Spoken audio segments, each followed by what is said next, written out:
మీరు బొప్పాయి చెట్టుకి ఎప్పుడైనా 25-30 కొమ్మలు ఉండటం చూసారా? ఇదిగో ఈ చెట్టుకి అలాగే దాదాపు 30 కొమ్మలు ఉన్నాయండి. ఇది వేసి 10 ఇయర్స్ అయింది. తెలిసిన వాళ్ళ ఇంట్లో ఉందన్నమాట. అసలు మొదటి నుంచే ఇలా 3గా విడిపోయింది. ఈ చెట్టు చూస్తే మనకి మామిడి చెట్లు అది దాదాపు ఒక 50-60 ఏళ్ళ వయసున్న చెట్లు ఎంత లావు అయ్యి బాగా వృక్షాల్లో ఉంటాయి అలా ఉందన్నమాట.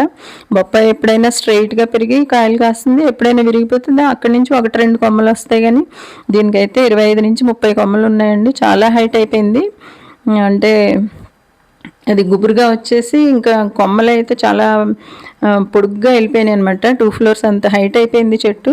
అసలు బొప్పాయి చెట్టు ఇంతలా పెరగడం అనేది నేను ఇదే ఫస్ట్ టైం చూస్తున్నానండి. చూడండి, కొన్ని కొమ్మలు అయితే ఎండను వెతుక్కుంటూ ఇలా వంగిపోతూ వెళ్ళిపోతున్నాయి అనమాట. అసలు చూడటానికి చాలా బాగుంది. ప్రతి కొమ్మకి చాలా కాయలు ఉన్నాయన్నమాట. ఒక్క బొప్పాయి చెట్టు ఉంటే చాలు, ఇంకా మనకి ఒక 15-20 చెట్లు ఉంటే ఎన్ని కాయలు వస్తాయో అన్ని కాయలు కాస్తుంది అనమాట. ఇది దేశవాళీ వెరైటీ, హైబ్రిడ్ కాదండి. దీని పక్కనే ఇంకో చెట్టు ఉంది, ఇది కూడా ఇలాగే పెరుగుతుంది. దీనికైతే అలాగే దీనికి కూడా చాలా కొమ్మలు వచ్చినాయి. కొన్ని కొమ్మలు విరిగిపోయినాయి అనమాట. కొంచెం బొప్పాయి అల్పంగా ఉంటుంది కదా, గాలికి విరిగిపోయినాయి. ఇది కూడా అన్ని కొమ్మలు కాయలు కాస్తున్నాయి.